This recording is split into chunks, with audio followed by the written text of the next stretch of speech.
à toutes, bonjour à tous et bienvenue sur Forum TV dans l'œil d'Arnaud. Aujourd'hui, nous sommes avec un chanteur, guitariste que tout le monde connaît. Il a travaillé avec Jean-Jacques Goldman et Carol Fredericks. Je veux parler de Michael Jones. Bonjour Michael. Bonjour. Vous êtes encore en tournée pour le plus grand plaisir de tous les Français. Vous avez 40 dates à votre actif. Vous êtes passé il y a quelques jours à Muret, à côté de Toulouse, pour un show exceptionnel. C'est une drogue, la scène, Michael. Oui, la scène, c'est addictif. Mais ça, c'est grâce au public. C'est les gens qui nous donnent envie d'y être. La scène, pour vous, ça vous procure quoi? C'est une sorte d'adrénaline? Vous ne pouvez pas vous en passer, en fait.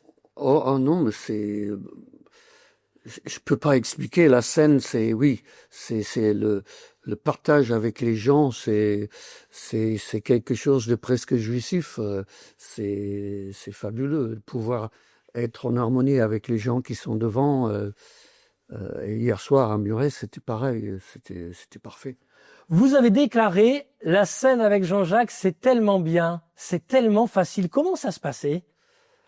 Ça se passait tout seul, en fait, parce que on avait vraiment la même façon de voir le spectacle, de voir la musique, avec Carole aussi. C'est-à-dire que on pouvait, moi je me rappelle, on avait fait un petit spectacle pendant la tournée des Enfoirés à Toulouse, dans un petit club qui a malheureusement été détruit au moment de l'explosion d'AZF, le Bikini. Ouais.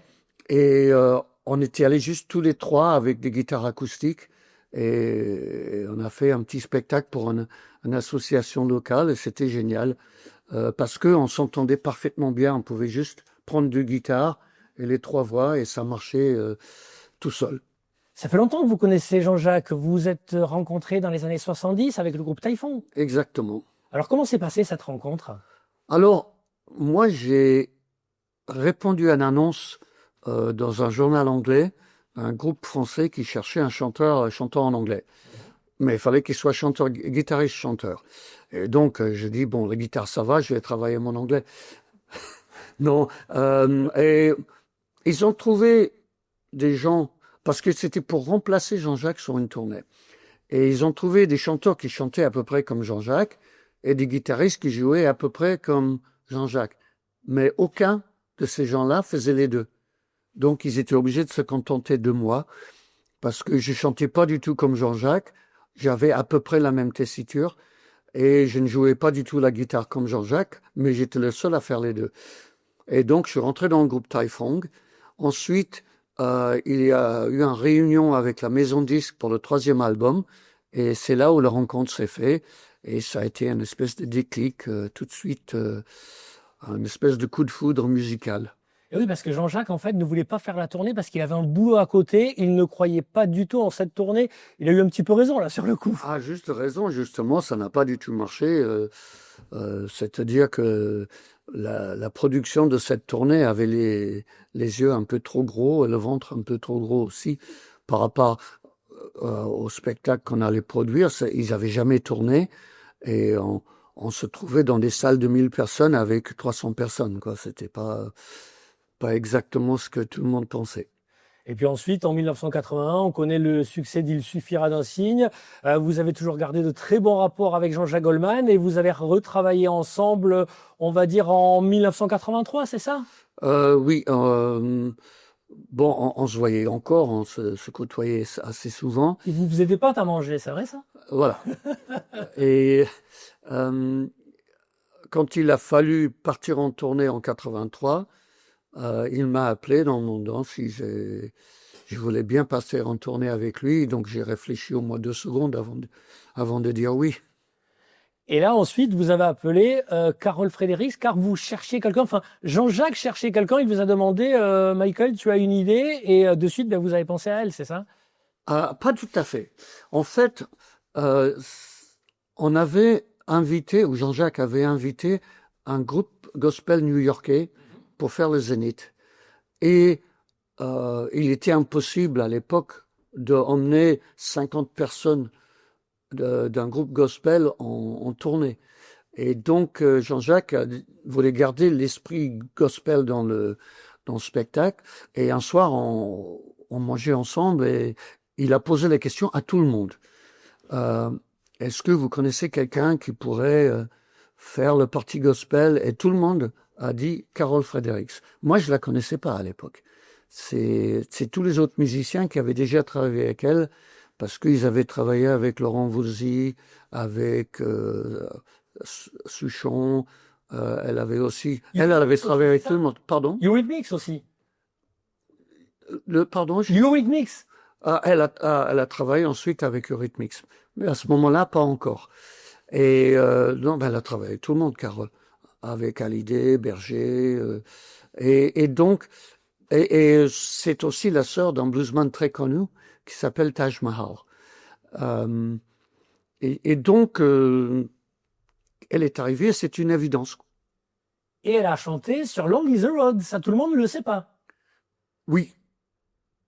Ça, c'était en 1984. Et puis, ensuite, en 1985, il y a eu le gros carton, le duo avec Jean-Jacques Goldman, Je te donne.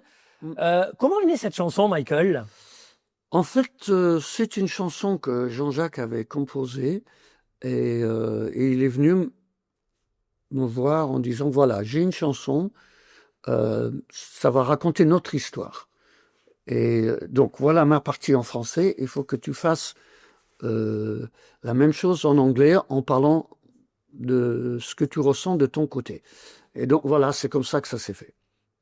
Et ce morceau a été quand même classé 8 semaines numéro 1 du top 50. À notre grande surprise, oui. C'est impressionnant quand même. Quand c'est arrivé, vous vous êtes dit, là, ça y est, c'est parti, c'est le début d'une grande carrière? Bon, non, c'est une chanson.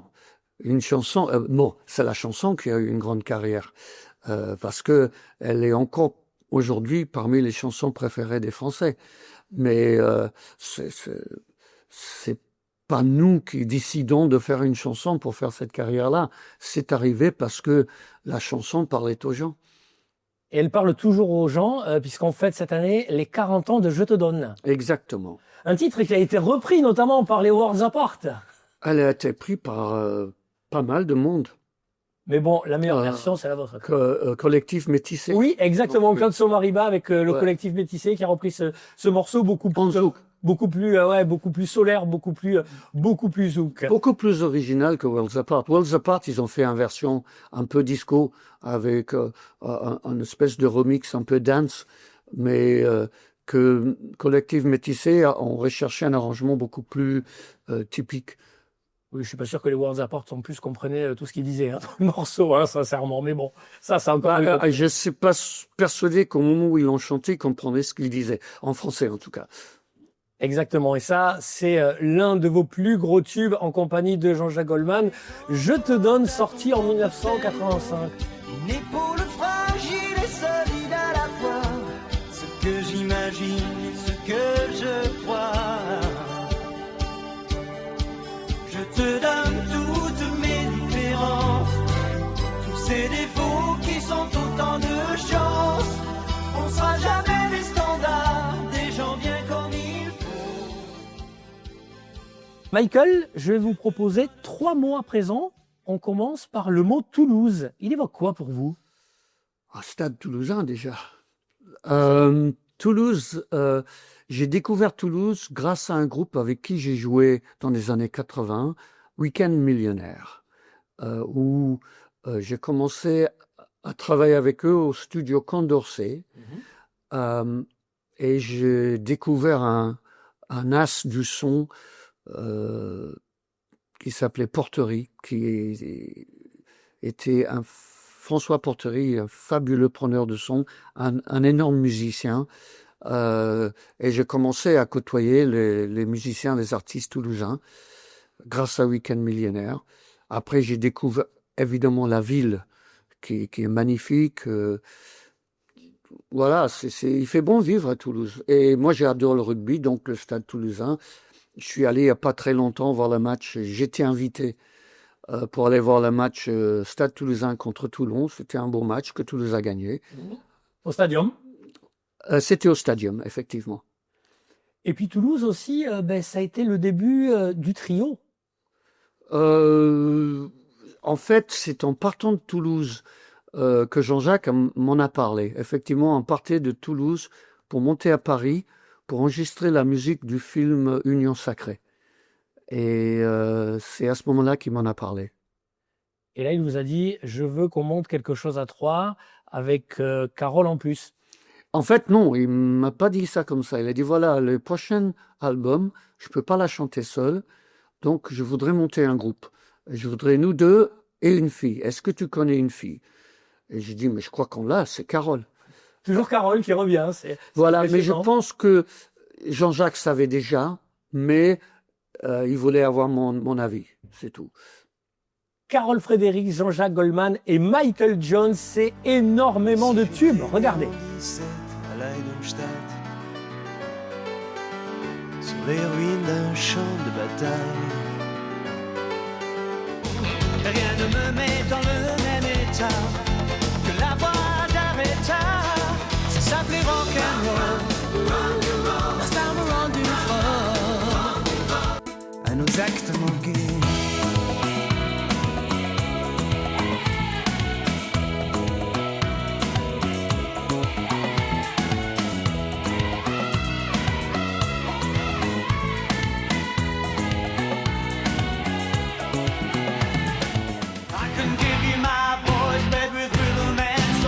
Je te donne mes notes, je te donne ma voix. The songs that I love and the stories I told. Oh, ce que j'imagine et ce que je crois. Je te donne, je te donne tout ce que je pense, ce que je suis, fait dans mes défauts, les plus belles chances. Alors ça fait quoi aujourd'hui quand vous vous entendez à la radio, puisque vous êtes quand même les chanteurs français les plus diffusés, notamment l'œuvre de Jean-Jacques Goldman, mais également le trio. Ça fait bizarre quand on est dans la voiture, en famille, et de s'entendre et se dire « Oh ben on passe encore quoi ». En fait, ça fait bizarre au début. La première fois qu'on s'entend à la radio, on fait « Waouh, je passe à la radio ». Après, on s'habitue.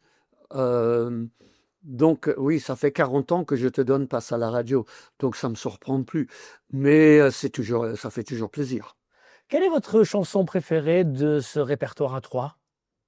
Quand il y en a trop. Il n'y en a pas une que je n'aime pas jouer ou chanter. C'est-à-dire que chaque chanson a un petit coin dans mon cœur. Évidemment, Je te donne, c'est grâce à cette chanson que je suis devenu connu par le public, mais peut-être que ma préférée, c'est Minoritaire. Ah, elle est très jolie. Où j'ai eu le plaisir de jouer avec Nono Krief. Du groupe Trust, qui est devenu un ami maintenant depuis plus de 40 ans et avec qui j'ai toujours plaisir à jouer. Le deuxième mot à présent, Michael, c'est Resto du cœur. Ah, ça fait 3 mots déjà. Oui, si vous voulez, on peut le voir comme ça. Ça, c'est une grande histoire. Tout a débuté à Canal+, racontez-nous. Ah, c'est très simple, c'était à l'époque du Je te donne. On faisait une émission de Canal+, avec Michel Denisot. Et dans la loge à côté de la nôtre, il y avait la loge de Coluche, qui lui avait un quotidien sur Canal à l'époque. Et ça frappe à la porte, et Coluche y rentre, salut. Voilà, je viens de commencer une association pour faire manger les gens qui ont faim. Et on a besoin d'argent. Et je pensais que faire un disque, ça sera une bonne idée. Et il fallait que ce soit quelqu'un qui fait un disque qui marche le mieux. Et comme c'est vous qui marchez le mieux en ce moment, il a dit, est-ce que tu serais partant? Et Jean-Jacques a dit oui. Je crois que Jean-Jacques a dit il faut pour quand? Et je crois que Coluche a dit pour hier.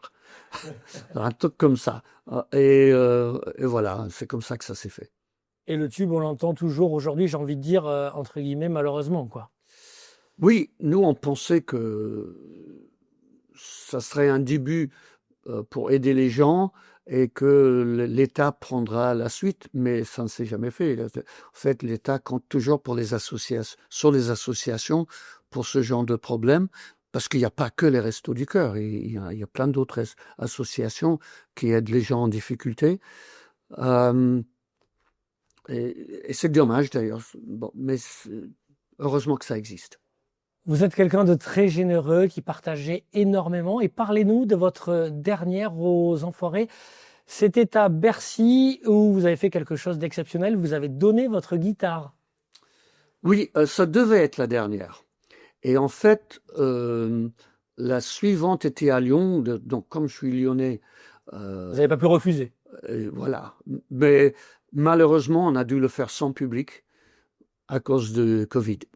Et il y avait le lockdown, le confinement. Donc, on a fait en vase clos, sans public. Et bon, ça devient juste une émission de télé comme les autres, quoi. Et c'est dommage parce que moi, j'ai besoin de ce retour de public quand on fait un spectacle live. La transition est toute faite avec le troisième mot, c'est le mot gastronomie, puisque vous avez fait un mélange de gastronomie et de musique pendant le Covid. Très très belle initiative, ça.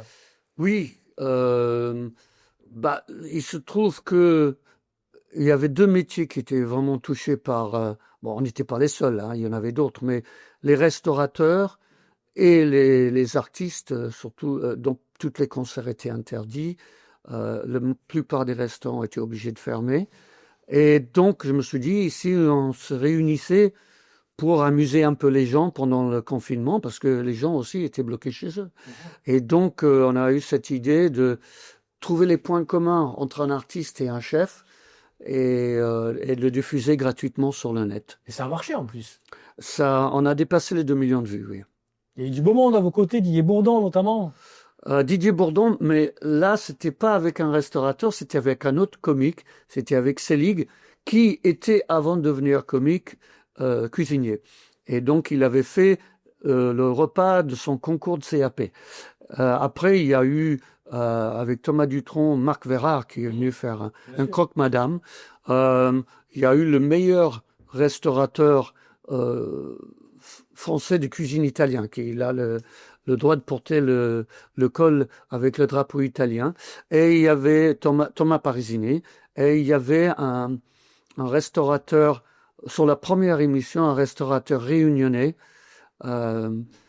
Et bon, oui, c'était des super expériences. Bon, vous êtes un bon cuistot ou pas, Michael? Je suis pas mauvais. Ouais. Ouais. Mais j'aime bien la bonne cuisine traditionnelle, oui. Donc, évidemment, c'est pas toulousain. Mais j'adore, je sais faire un cassoulet, ouais. Place à l'anecdote à présent dans l'œil d'Arnaud. Et vous avez une carrière tellement riche que là, j'ai eu du mal à choisir, Michael. Donc j'ai pris deux anecdotes. Tout d'abord, la première. Est-ce que c'est vrai que vous avez failli être le guitariste de Laurent Voulzy? Oui. On se connaît depuis longtemps parce que il se trouve que les musiciens qui travaillaient à ce moment-là avec Jean-Jacques ont également travaillé avec Laurent Voulzy. Et Laurent, quand il est parti en tournée, a décidé de monter un groupe. Et moi, j'ai dit, moi, je veux bien faire la tournée parce que j'adore ce que fait Laurent. Au moment où on devait monter le groupe, Jean-Jacques me dit, on va faire un deuxième album, Frédéric Coleman Jones. Donc, évidemment, j'ai pas pu le faire, la tournée avec Laurent. Je suis monté sur scène avec lui à très peu de temps, à Lyon, au Parc des Oiseaux, parce que il faisait un spectacle et moi, comme je suis fan, je suis allé voir. Et quand il me voit, il me dit, ah non, tu vas venir faire Rock Collection avec nous. Voilà. La deuxième anecdote, c'est cette journée un petit peu spéciale avec Johnny Hallyday, car vous avez coécrit avec Jean-Jacques « J'oublierai ton nom ». Et Johnny était un petit peu gêné dans un studio. Racontez-nous cette histoire qui est complètement folle quand on connaît le charisme de Johnny. En fait, je venais de chanter la partie anglais qu'on envoyait en Irlande pour Carmel. Et Johnny était dans le studio en train de m'écouter. Et après, on a changé de place et moi, je suis allé dans le studio. Au bout d'un moment, il appelle Jean-Jacques. Et Jean-Jacques vient me voir et me dit, Michael, est-ce que ça te gêne de partir? Et là, je dis non, pourquoi? Et je dis, je vais dire au revoir à Johnny. Donc, je vais aller le voir. Et Johnny me dit, je suis désolé, je t'ai écouté chanter, j'arrive pas à chanter devant toi. Donc, c'était plutôt un compliment. Mais je comprends parce que c'était quelqu'un de très timide. Et très sensible, comme beaucoup d'artistes. La plupart des artistes sont des gens très sensibles. Donc, Il fallait pas que je le mette mal à l'aise et donc je suis parti et j'ai écouté la chanson après, comme tout le monde, sur le disque.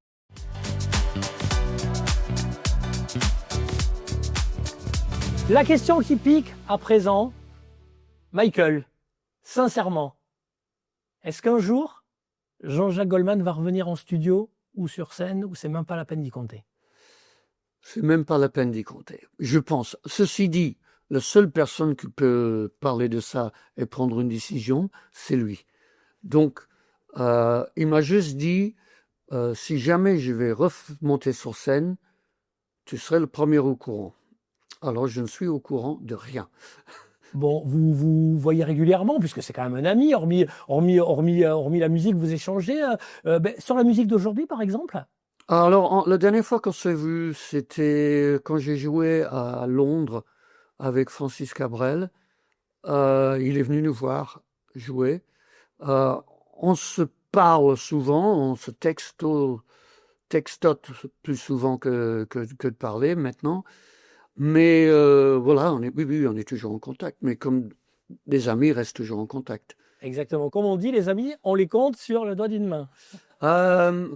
Non, j'ai eu la chance d'avoir pas mal d'amis. Malheureusement, ils partent parce que j'arrive à un âge où les gens autour de moi disparaissent. Notamment hier soir, la personne qui m'a fait venir en France en 71 est partie jouer avec les Anges, un musicien, Hubert Travers. Heureusement pour moi, Jean-Jacques est toujours là. Et bon, il en reste quand même des amis, mais oui, ça commence à disparaître autour de moi maintenant. Michael, vous pensez quoi, vous, de la musique d'aujourd'hui, de ce qui se fait, des chanteurs français ou anglo-saxons, par exemple? Alors, on ne peut pas mélanger les deux. Il y a des artistes, des jeunes artistes qui sont fabuleux. Comme c'est juste la façon de travailler qui a changé. Mais parce que nous, on a commencé à l'époque où il y avait des magnétophones et qu'il fallait jouer à la perfection la chanson, il fallait la répéter. Aujourd'hui, on enregistre sur ordinateur, donc on peut réparer sans être obligé d'y rejouer. Donc, c'est pas la même façon de travailler. C'est plus facile, en fait, aujourd'hui, alors, peut-être. En tout cas, c'est moins cher. Voilà. Le problème, pour moi, c'est quand j'entends des groupes français chantant en anglais. Parce que moi, j'entends la traduction Google derrière. Et c'est pas le même esprit. C'est-à-dire que la chanson anglophone doit rimer.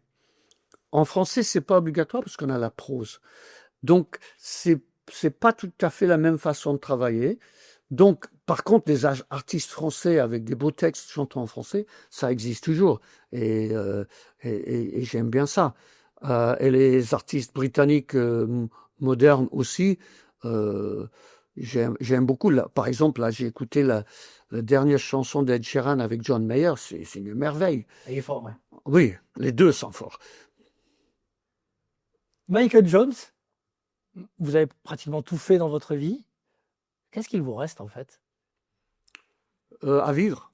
À vivre ou et profiter de la vie. Professionnellement, mon plaisir, c'est de jouer sur scène. Donc, mais j'ai la possibilité, parce que j'ai la chance d'avoir un grand studio dans lequel on a enregistré l'émission Confiture. Et donc, je vais continuer à travailler avec mes amis et continuer à jouer avec mes amis. Voilà, ça. Mais par contre, je vais lever le pied sur mes propres concerts parce que je commence à avoir un âge avancé et je dois, pour profiter de la vie, préserver un petit peu mon corps.